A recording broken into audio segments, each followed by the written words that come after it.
દાહોદની ઝાયડસ હોસ્પિટલમાં સારવાર વ્યવસ્થા અને સ્ટાફના વર્તનને લઈને ગંભીર બેદરકારીના આક્ષેપો સામે આવ્યા છે। ધારાસભ્ય મહેશ ભુરિયાએ હોસ્પિટલની સરપ્રાઇઝ મુલાકાત દરમિયાન ઇમરજન્સી વિભાગમાં દર્દીઓની અવગણના અને સ્ટાફના મોબાઈલ ઉપયોગ અંગે નારાજગી વ્યક્ત કરી છે।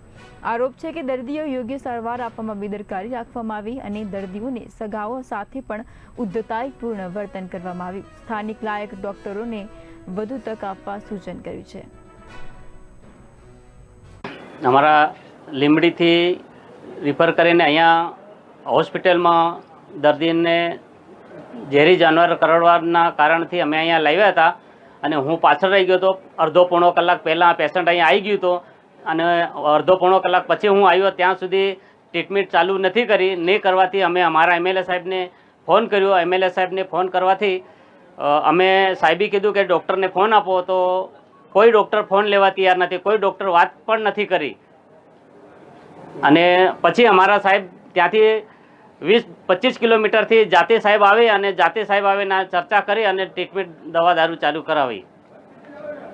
ખાતે આજે ઝાયડસ હોસ્પિટલમાં ઇમરજન્સી વોર્ડની અંદર મારા 130 ઝાલોદ વિધાનસભા મત વિસ્તારના ગોવિંદ ગુરુ નવરસિંહ લીંબડી તાલુકાના કંબોઈ ગામના અમારા એક પેશન્ટને ઝેરી જાનવર કરડવાથી ઇમરજન્સી વોર્ડની અંદર દાખલ કરવામાં આવેલ છે અને અમારા દર્દીના સગાવાલાએ મને ફોન કર્યો કે ધારાસભ્ય સાહેબ કે સારવાર ઇમરજન્સી મળતી નથી।